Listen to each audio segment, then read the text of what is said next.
계속되어지는 전도자가 말하는 인생론, 오늘 5번째 시간입니다. 오늘 이 말씀을 본문을 놓고 묵상하고 준비하면서 한 여인이 제 생각 가운데 떠올랐습니다. 그녀는 남편으로 인해서 한때 최고의 권력의 자리, 또 최고의 부의 자리에서 함께 누렸던 여인이었습니다.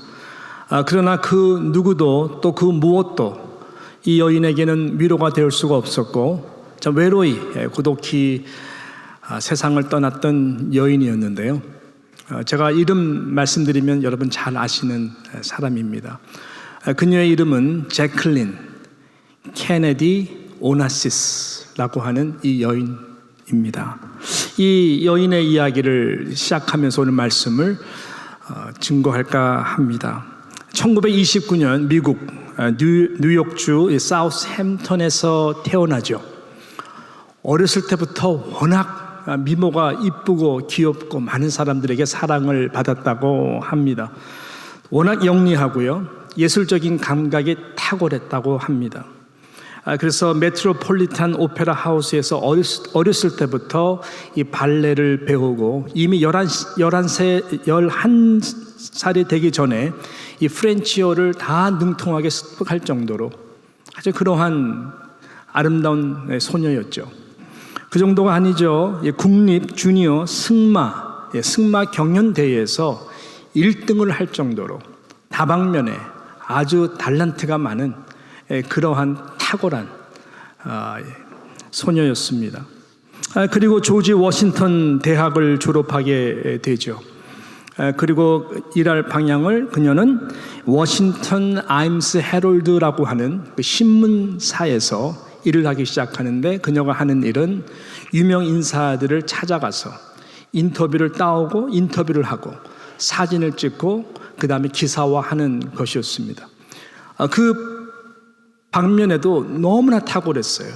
그래서 드와이트 아이젠하워 대통령 취임식 취재를 따서 기사화했고, 더욱더 나아가서는 엘리자베스 2세 여왕의 대관식을 직접 인터뷰를 하고 또 기사화했던 미모와 모든 방면에 너무너무 잘 나가던 이 제클린 이 여자였습니다. 그러던 1952년 어느 한 저녁 파티에서 그녀는 너무나 야심차고 매력 있는 어느 한 젊은 이 매사추세츠의 상원 당선자인 존 F 케네디를 처음으로 만나게 됩니다. 둘이 사랑에 빠지죠. 그래서 바로 그 다음 해인 1953년에 둘은 결혼을 하게 됩니다. 여러분 아시는 대로 존 F 케네디는 승승장구를 합니다. 워낙 카리스마틱이 마침내 1960년에 미국의 35대 대통령으로 취임을 하게 되죠. 여러분, 미국은 당시 잘 아시는 대로 이 존 F 케네디, 이 젊은 지도자에게 열광을 했습니다.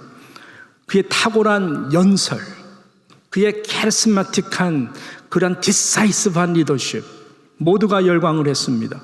그의 어떤 그 권력과 거침없는 영향력은 세계 탑 중에 탑이었습니다. 그 막강한 권력, 또 잠시 1963년 11월 22일 텍사스 주에 있는 달라스라고 한 이 도시에서 오픈카, 리무진, 그 뒷좌석에 이 제클린과 함께 타고 환호하는 그러한 미국 시민들에게 손을 웃음과 보이는 그 순간 알다시피 리 하비 오스월드라고 하는 그 청년에 의해서 암살로 사망하게 됩니다. 남편의 머리에 총알이 뚫고 피가 튀는 바로 그 옆자리에 이 제클린이 함께했던 것이죠. 모든 운명이 하루아침에 바뀌는 순간이었습니다. 그나마 의지했던 탁월한 이 존 F 케네디의 동생이 있었죠. 로버트 케네디였습니다. 아주 관계가 좋았죠. 이 로버트 케네디마저도 몇 년 후에 암살당해서 죽게 됩니다. 권력이요? 전도자가 말하는 것과 같이 헛되고 헛되니 모든 것이 마치 바람을 잡는 것 같다라고 표현할 수 있을 정도의 사건이 아닐 수가 없는 것이죠. 그녀에게는 또 다른 자신의 격에 맞는 위안이 필요해서 그랬던지 재혼을 하게 되죠. 이번에는 당대 최고의 부자요, 선박왕, 이 그리스의 이 선박왕으로 불리우는 오나시스라고 하는 이 갑부와 결혼을 하게 됩니다. 오나시스는 이 당시 지금 시대 빌 게이츠와 같은 최고의 부를 누리는 사람이었습니다. 당시 그가 소유했던 이 대형 배만 하더라도 이 250척이 넘어갔다고 그러죠. 그리고 항공회사도 소유했던 대갑부였습니다. 그 재력으로 모든 사람들이 도저히 범접할 수 없는 이 고 케네디 대통령의 미망인은 제클린을 얻게 된 것이죠. 돈 때문에 맺어진 그들은 실은 돈 때문에 몹시 불행했고 불편해했었습니다. 뭐냐면 제클린의 낭비력은 여러분 기사 보면 알겠지만은 상상을 초월했습니다. 세계 최고인 오나시스 그 갑부도 감당할 수 없을 정도였었으니까요. 자주 별거를 했죠. 그러면서 오나시스가 남편이기 때문에 이 제클린에게 하루에 이 정도만 써, 절대 초과되면 안 돼라고 할당된 할당된 액수가 만불이었다고 합니다. 여러분 1960년 말이죠. 말때에 이 하루에 만불 쓸 수 있도록 엄청난 거죠. 상상할 수 없는 거죠. 그런데도 남편과 약속을 지키기가 힘들 정도로 되게 힘들었던 관계였었습니다. 오나시스에게는 실은 전 부인과 가운데에 태어난 일남일녀가 있었습니다. 자녀가 있었어요. 그의 아들에게 이 오나시스가 이 선물로 이 경비행기를 주거든요. 그 비행기를 타고 가다가 아들은 추락해서 사망을 합니다. 그 딸이 있었는데 딸은 실은 유부남을 너무너무 사랑해서 어느 한 유부남을 가로채죠. 그래서 결혼을 했는데 3년 만에 이혼을 하게 되고 그 우울증 때문에 시달리다가 몇 년 후에 마약 중독이 되어 그녀도 자살을 하게 됩니다. 오나시스는 이제 나이가 들어가면 너무 늙었으니까 이 제클린에게 재산이 갈까봐 노심초사, 절대로 이 제클린에게 그 자기 유산이 넘어가지 않도록, 그래서 그의 유서를 보게 되면은 제클린에게 4%만 주도록 하고 나머지는 다 그리스 나라에 헌납을 하게 됩니다. 그 4% 받은 그 돈을 가지고 이 제클린이 너무너무 사랑했던 아들이 있었죠. 존 F 케네디 사이에서 태어난 진짜 잘생겼어요. 법학 정말로 탁월한 친구였습니다. 존 F 케네디 주니어. 그에게 선물로 경비행기를 선물로 해줍니다. 그리고 존 F 케네디 주니어 당시 38세였습니다. 그의 아내와 함께 그 경비를 타고 바하마 쪽으로 비행하다가 실종이 되죠. 결국은 추락해서 두 사람도 죽게 됩니다. 그 아들의 죽음으로 인해서 제클린은 정말 너무너무 힘들어하죠. 그러다가 제클린도 실은 64세에 림프종 암으로 투병하다가 외롭게 세상과 이별을 하게 됩니다. 말 그대로 what a life. 우린 그 자리에 가보지 않았지만 당대 최고의 권력의 남편의 아내, 영부인, 당대 최고의 부를 가졌던 한 그리스의 성공한 비즈니스맨의 그 아내로 살았지만 과연 그녀는 행복했을까? 그 누구 하나 위로해 줄 수 없는, 위로를 받지 못하고 죽은 인생이었던 것이죠. 그 참 묘지를 제가 이렇게 보면서, 비석을 보면서 뭔가 마음이 싹 오더라고요. 그래서 제가 사진을 갖고 왔는데요. 한번 볼까요? 알링턴 국립묘지에 있어요. 저게 바로 제클린, 그 다음에 케네디 오나시스. 제가 지난 말씀드렸던 것처럼 딱 있는 게 1929년에서부터 1994년. 예. 유통기간. 예. 예. 저렇게 인생이 끝나는 거예요. 예. 여러분, 오늘 본문에서 전도자는 우리들에게 그가 보았더니 모든 인생들이 다 눈물 가운데 살아가더라. 눈물을 먹고 살아가더라. 그 슬픔을 보았던 것이죠. 그러면서 그가 관찰한 것은 무엇이었냐면은 그 가운데에 진정한 위로자가 없더라라는 거예요. 슬픔은 많은데, 눈물을 먹고 사는 인생은 많은데 위로자가 없다라는 거예요. 누구도 위로할 수 있는 자가 없다. 이것이 오늘 신앙의 본문에서 말하는 이 귀한 메시지인 것입니다. 그래서 우리가 먼저 1절을 보게 되면은 힘 있는 자로부터 학대를 받으며 살아가는 눈물의 인생들에 대해서 말씀하고 있지 않습니까? 1절 보니까 내가 다시 해 아래서 행하는 모든 학대를 살펴보았도다. 보라, 학대받는 자들의 눈물이로다. 그들에게 뭐가 없어요? 위로자가 없도다. 그들을 학대하는 자들의 손에는 권세가 있으나 그들에게는 위로자가 없도다. 당시 노예제도 이제 그 시스템의 사회 보니까 평생 노예로 살고 노예의 자녀로 살면서 또 노예가 될 수밖에 없는 그런 학대를 받는 그런 시대 가운데에서 노예로 태어나 노예로 살다가 학대받고 노예로 죽는 인생을 보면서 너무너무 가슴 아파요.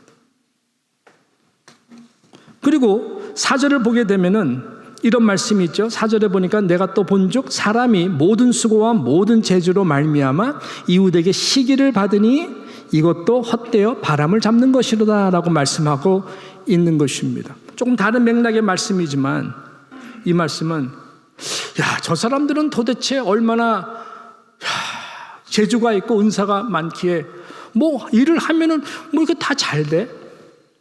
나는 용을 써도 안 되는데? 이런 거예요. 그래서 시기를 한다는 것이죠. 부러워할 정도로 너무나 잘 되는 거예요. 비교하지 않으려고 해도 상대적 박탈감이라는 게 있잖아요. 마음이 너무 상하고 눈물을 흘리는 것입니다. 지금 우리 아들은 대학교 재수하고 나는 그걸 위해서 금식 기도하면서 그렇게 붙기를 바랬는데 또 재수하고, 근데 옆에 있는 어떤 분은 글쎄 우리 아들은 말이죠, 별로 공부도 하지 않는 것 같은데 이번에 하버드 들어갔어요. 저는 별로 기도도 안 했고 기도도 안 했어요. 호호호 이런 말을 들으면 피가 거꾸로 돌지 않겠어요?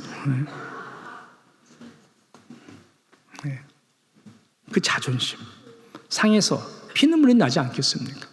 이런 걸 보았다라는 거예요. 또 전도자는 마지막으로 이 7절 8절에 보니까 너무나 고독한 인생, 외로운 인생, 그 가운데에 또 눈물을 보았던 것이죠. 위로자가 없는 그들의 모습. 7절 8절 제가 읽습니다. 내가 또 다시 해 아래에서 헛된 것을 보았도다. 어떤 사람은 아들도 없고 형제도 없이 홀로 있으나 그의 모든 수고에는 끝이 없도다. 또 비록 그의 눈은 부요를 족하게 여기지 아니하면서 이르기를 내가 누구를 위하여는 이같이 수고하고 나를 위하여는 행복을 누리지 못하게 하는가 하여도 이것도 헛되어 불행한 노고로다. 이 말씀의 의미는 무엇일까요? 핵심적으로 말씀드린다면은 한 사람이 있어요. 참 본인은 정말로 열심히 달려왔어요. 어느 정도 달려왔느냐? 자신을 위해서 쓰거나 자신을 위해서 행복하거나 자신을 위해서 즐기는 순간이 없었다고 하는 것입니다. 그렇게 막 달려와고 나름 재물을 모았어요. 근데 그 소유를 함께 나눌 수 있는 식구들, 상속자 없다라는 거예요. 있다가 죽었든지 뭐 어디 포로로 잡혀갔다든지 존재하지가 않는 거예요. 그래서 너무나 무의미한, 건강 다 놓쳐버리고, 그래서 끝자락에서 그 누구도 수고에 대해서 위로하거나 수고에 대해서 고마워하거나, 그래서 보람을 느끼면서 다음 세대가 더 잘 되도록 하기 위하여 나눌 수 있는, 이것이 전혀 없는 인생들을 보았다라고 하는 것이죠. 얼마나 고독하고 외로운 인생을 살아왔고, 더더욱 그 끝자락에서는 그 고독함이 더 정점인 그러한 눈물의 인생을 말하고 있는 것입니다. 실은 이 영역에 있어서 대한민국의 미래를 전망해 본다면은, 여러분, 이것은 굉장히 염려하지 않을 수가 없는 부분이죠. 통계청의 자료를 보니까요, 이 고령화, 이 사회가 지금 대한민국이 굉장히 심각하거든요. 지난 20년 동안 이 급증하고 있다는 것이죠. 이 페이스가 있어요. 급증하고 있는데 2024년 올해에 보니까는 65세 이상의 그 고령화, 65세 이상의 시니어들이 이 나라 전체 인구에 얼마나 되는지 아십니까? 몇 퍼센트? 정확하게 19.2%라고 합니다. 이거 통계청이 나온 거예요. 19.2%. 그리고 저희들이 프리딕트 하기에는 이제 내년도 25년도에는 20%가 넘어갈 것이다. 그렇게 될 것입니다. 그 10년 후인 2035년에는 30%가 넘어갈 것이다. 그리고 더욱더 가서 50년도에는, 2050에는 모두가 다 나름대로 예측하기를 40%가 넘어가는 나라가 될 것이다. 조심히 전망하는 거예요. 그럼 우리 너무 듣기 싫은 거죠. OECD 국가 중에서 당연코 1위가 될 것이다. 그래서 이 고독사라고 하는 것, 외롭게 홀로 죽는데 그건 누구도 와보지도, 죽었는지 살았는지 관심이 없는, 그렇게 외롭게 죽어가는 고독사의 이야기는 먼 나라 이야기가 아닌 것이죠. 실은 저와 여러분의 이야기가 될 수가 있는 것입니다. 그럼 그렇다면 다음 세대, 우리 제너레이션은 피해갈 수 있을까? 더 심각하죠. 뭐 그 사람들은 노인이 안 되나요? 저출산, 이 이슈는 정말 심각하잖아요. 요새 젊은이들이요, 장가를 안 가요. 시집을 안 가요. 그리고 시집 갔잖아요, 장가 갔잖아요, 애를 안 낳아요. 낳으면은 하나. 예. 우리 폴 목사님 같은 분은 위대한 분이에요. 예. 진짜 상 줘야 돼, 상 줘야 돼. 그래서 제가 블레싱 해요. 폴, when you reach at the age of 70, we will all envy you. 우리는 다 너를 부러워할 것이다. 자기들이 생각하는데 70세 때 자기가 모든 grandchildren 다 와가 자기 축복할 거 생각하니까는 기분 좋대. 그래, 그 말이 맞다. 예, bless you. 근데 요즘 젊은이들은 저출산 문제예요. 누가 그들의 이 외로운 죽음 앞에서 함께 울겠냐고요. 지금 전도자도 이런 다양한 위로자가 없는 외로운 눈물의 인생들을 눈물로 보면서 눈물로 전하고 있는 것입니다. 여러분들의 삶은 어떻습니까? 위로가 필요하지 않나요? 아마 위로가 필요하지 않는 인생은 우리가 말을 안 해서 그렇지 단 한 명도 없다고 생각합니다. 우리 모두는 정말 위로가 필요한 삶을 매일 살아가고 있을 것입니다. 어쩌면은 위로 자체를 생각한다는 것이 사치스럽다 여길 정도로 그런 여유조차 없이 일상에서 최선을 다할 수밖에 없고 생각할 겨를 없이 땀을 매일 흘리며 애써 살아가야 되는 분들도 많이 계실 것입니다. 그러나 우리는 다 외로운 자들이고 우리 삶 가운데 위로가 필요한 존재임은 분명합니다. 근데 위로자가 없어요. 여러분, 하나님은 그리고 우리 주님은 인생을 어떻게 보실까요? 주로 어떻게 보셨을까? 이 구약의 대표적인 구절 중에 하나, 그 다음에 연결돼서 오늘 메시지와 관계돼서 신약에서 선포하는 이 메시지가 오늘 되게 중요한 포인트인데요. 먼저는 이 구약에서 우리가 이사야서 61장 1절로 3절을 보면 좋겠습니다. 보면은 이렇게 말씀을 하죠. 주 여호와의 영이 내게 내리셨으니 이는 여호와께서 내게 기름을 부으사, 이 메시아를 말하는 것이죠. 메시아 출현과 함께 어떤 자에게? 가난한 자에게 아름다운 소식을 전하게 하려 하십니다. 나를 보내서 어떤 자요? 마음이 상한 자를 고치며, 어떤 자? 포로된 자에게 자유를, 또 어떤 자? 갇힌 자에게 노임을 선포하며, 하나님의 은혜의 해와 우리의 하나님의 보복의 날, 너무나 억울한 사람들에게 하나님의 보복의 날을 선포해주고, 또 어떤 자들? 모든 슬픈 자들을 위로하되. 3절에 보니까 무릇 시온에서 슬퍼하는 자에게 화관을 주고 그 죄를 대신하여 희락의 기쁨으로 그 슬픔을 대신하여 찬송의 옷으로 그 근심을 대신하게 하시고, 그들에 의해 나무 곧 여호와께서 심으신 그 영광을 나타낼 자라라고 일컬음을 받게 되는 위로를 주시겠다라고 말씀한 거예요. 하나님이 보는 이 땅의 민수의 모든 대상들은 보니까 가난한 자들, 마음이 상한 자들, 포로된 자들, 갇힌 자들, 상처받은 자들, 이런저런 여러 이유로 슬퍼하는 자들, 눈물이 눈에서 떠나지 않는 그러한 근심이 많은 인생으로 보신 것이죠. 위로해 주실 것이라고 말씀하고 계십니다. 그리고 마태복음 9장 36절에 보게 되면은, 그래서 하나님이 기름 부은 자 메시아 되신 그리스도 예수를 보내셨죠. 이 땅에 눈물 많은 이 땅 가운데 보내죠. 그러면서 이렇게 말씀합니다. 무리를 보시고 불쌍히 여기시니 이는 그들이 목자 없는 양과 같이 고생하며 기진함이라 라고 말씀했어요. 이것은 어느 특별한 대상을 보신 것이 아니에요. 실은 모든 인생들을 본 거예요. 높고 낮음, 부와 가난함, 병들든지 병들지 않든지, 실은 모든 인생이 영적으로 보게 되면은 모든 인생이 they are lost. 목자 없는 양과 같이 저희들은 다 영적으로 병든 자들이고 영적으로 다 가난한 자들이고, 그러므로 해 아래서에는 솔로몬이 본 게 정확한 거죠. 위로자가 없더라라는 거예요. 여러분, 해 아래서 무슨 위로를 할 수 있겠습니까?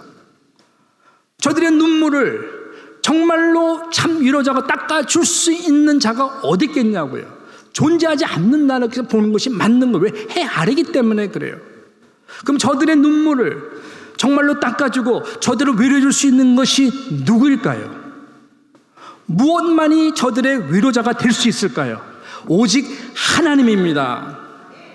하나님이에요. 하나님이 보낸 예수 그리스도 외에는 영원한 참 위로자가 될 사람이 이 땅에 없다라는 것을 말씀하는 것이죠. 그래서 솔로몬은 해 아래서 너무나 많은 눈물들을 보았지만 위로자가 없다라는 거예요. 위로자가 없다는. 그러니까 제클린, 케네디고 오나시스고 어느 자리에 가도 행복을 찾아서 갔지만 그 누구도 진정한 위로자가 될 수도 없고, 그 여인도 예수님 외에는 진정한 인생의 위로를 받을 수가 없다라는 것입니다. 그래서 해 아래서는 위로가 없어요, 여러분. 눈물밖에 없어요.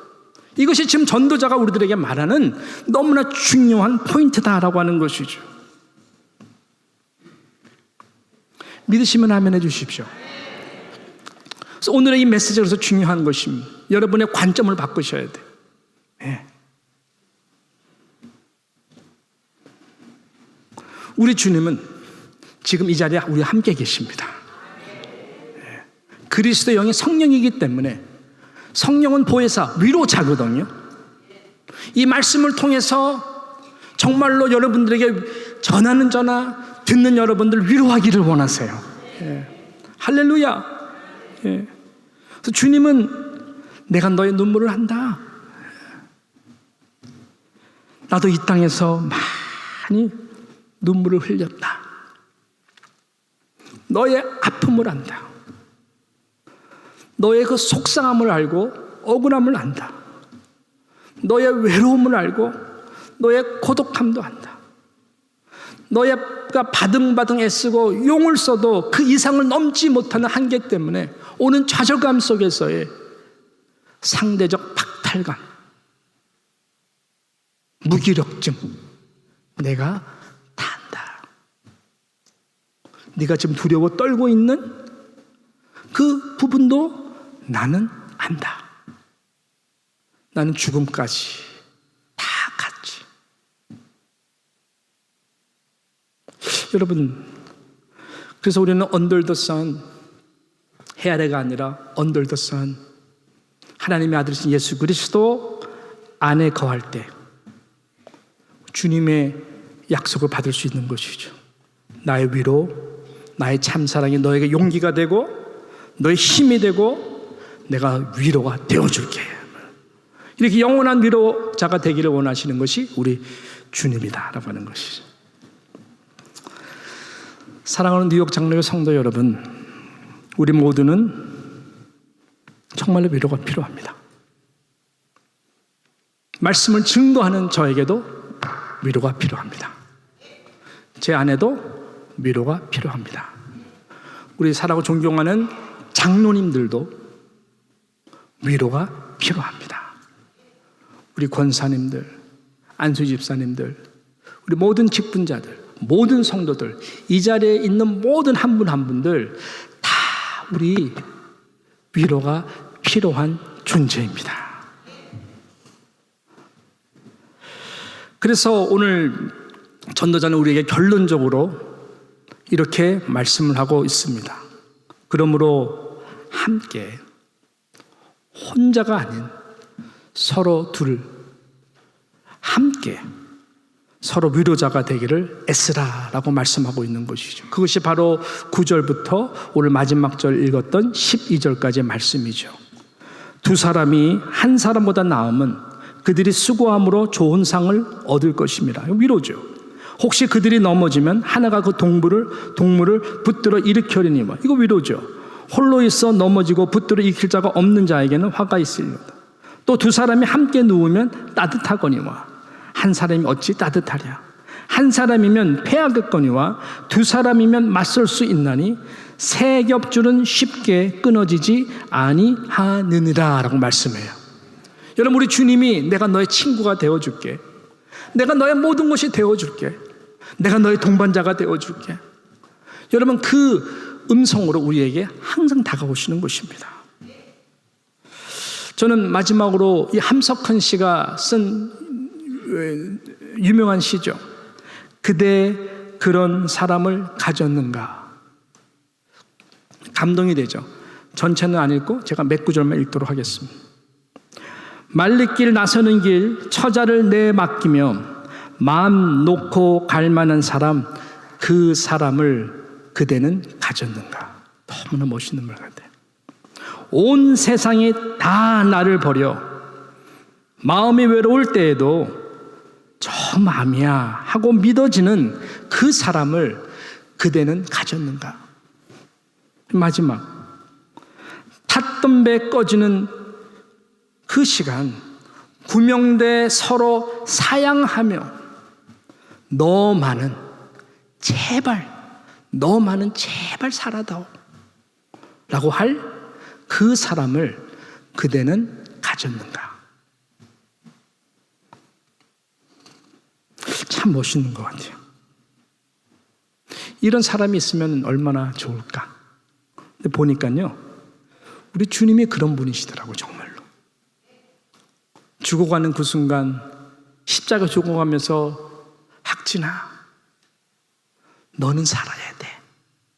그래서 나를 믿어야 돼. 나는 내 생명을 주더라도 네가 영원히 살 수만 있다면 나는 이걸로 행복해. 이 세상에 그런 좋은 친구가 어디 있냐고요. 바로 그분이 예수님이라니까요. 할렐루야. 그리고 너의 연약함을 알아.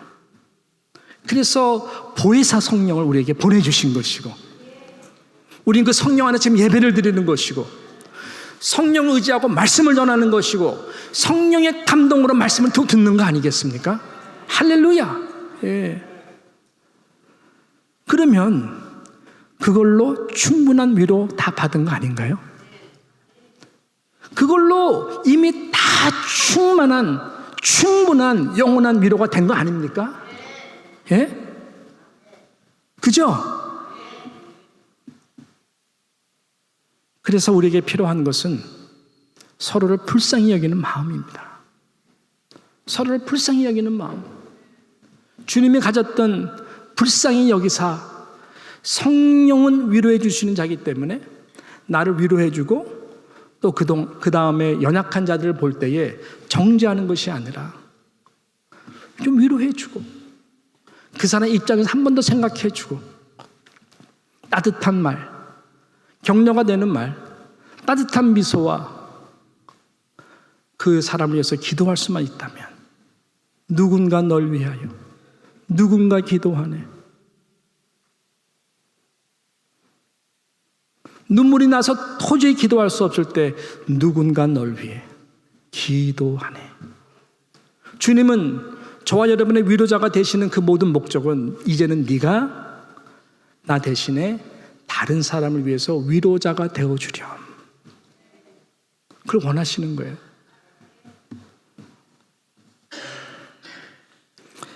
그런 사람을 그대는 가졌는가 부러워하지 말라라는 거예요. 내가 그런 사람이 되어주면 되는 거예요. 여러분, 그러면요, 하나님이 저와 여러분의 인생을 진짜 위로 많이 해주실 거예요. 할렐루야. 돌아오는 한 주 여러분 다 고독하고 외롭고 수고와 애쓰며 삶을 살아가겠지만, 오늘 이 말씀이 다시 한번 여러분의 관을 바꿔 세상이 주는 위로가 아니라 정말로 살아계신 하나님, 그 예수님, 성령님의 그 위로가 실체가 되어서 여러분이 만나는 사람들에게 따뜻한 미소와 위로의 통로가 되는 그러한 은혜가 넘치는 한 주, 아니 여러분의 모든 인생들이 되기를 진심으로 축복합니다. 그러면 우리는 어떤 권력, 어떤 불을 다 뛰어넘는 그런 하나님이 주시는 복된 인생, 만족하는 인생, 감사하는 인생, 행복한 인생, 받는 것보다 주는 자가 더 복이 있다고 하신 주님의 그 말씀이 그대로 축복으로 이어지는 그러한 위로자가 될 것입니다. 할렐루야. 이 은혜가 함께하기를 주님의 이름으로 축원합니다. 기도하겠습니다.